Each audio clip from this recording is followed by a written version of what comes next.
আশা করি সকলে ভালো আছেন।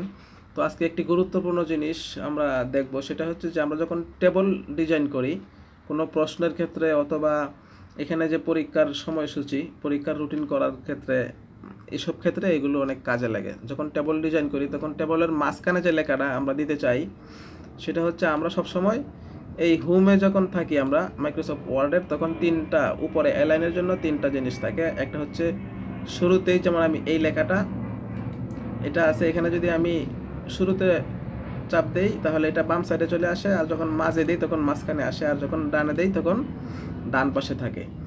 কিন্তু আমরা চাই যে মাঝখানে আসবে এবং টেবলের যে ঘরগুলো আছে এই ঘরের মাঝখানে লেখাটা আসবে। তখন আমাদের একটাই পথ থাকে যে আমরা এখানে যাই, যখন ইন্টার চাপবো তখন হয়তো মাঝে আসবে, কিন্তু এরকম একটা একটা ঘর যদি আমরা করি তাহলে এটা অনেক সময় লেগে যাবে। তো আমাদের এর থেকে একটা সহজ সিস্টেম আছে, সেটা হচ্ছে আমরা পুরা টেবলটাই আমরা সিলেক্ট করে নেব। অর্থাৎ এই কোণায় আমরা, এই যে দেখা যাচ্ছে যে কোণায়, টেবলের কোণায় যে চারটা দাগওয়ালা একটা চিহ্ন আছে, এখানে আমরা সিলেক্ট করে পুরাটাকে আমরা সিলেক্ট করে নেব। সিলেক্ট করার পরে দেখব আমরা এমনিতে কিন্তু এই ডিজাইনটা আসে না, ওই টেবলে যখন আমরা চাপ দেই তখন কিন্তু আমাদের আলাদা একটা অপশন আসে, ওই যে টেবল ডিজাইন লেআউট। তো পুরোটা আমরা সিলেক্ট করে নেব। টেবলটা সিলেক্ট করার পরে আমরা ওই টেবল ডিজাইনের ডান পাশে আরেকটা লেআউট কিন্তু আরেকটা আছে এই পাশে, হোম ইনসার্ট ডিজাইন তারপর লেআউট, এটা না, আমরা এই টেবল ডিজাইনের পরে যে লেআউটটা আছে এই লেআউটে যাব। এই লেআউটে গিয়ে আমরা সিলেক্ট থাকা অবস্থায়, টেবলটা সিলেক্ট থাকা অবস্থায় আমরা ওই টেবল ডিজাইনের ডান পাশে যে সিলেক্ট লেআউটটা আছে ওইটাতে আমরা যাব।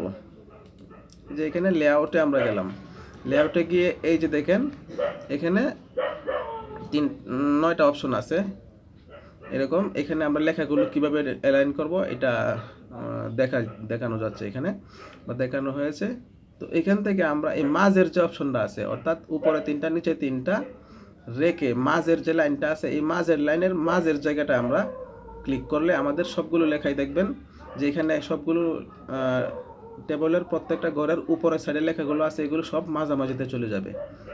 এই যে মাঝে চাপ দিলাম, বাস মাঝে ক্লিক করার পরে আমরা দেখলাম যে এই লেখাগুলো, এই সিরিয়ালগুলো একদম লাইনের মাঝখানে চলে গেছে, এবং লেখাগুলোও টেবলের যে প্রত্যেকটা ঘর সেই প্রত্যেকটা ঘরের মাঝখানে লেখাগুলো চলে গেছে।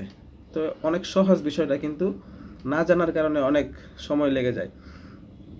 আশা করি আপনাদের সকলের এই ভিডিওটা ভালো লেগেছে, এবং এই টেবলগুলো ডিজাইন করার পর আমরা ওই লেআউটে গিয়ে আমরা এটাকে সবগুলো লেখাকে আমরা প্রত্যেকটা ঘরের মাঝামাঝি জায়গায় এক ক্লিকেই আমরা আনতে পারি।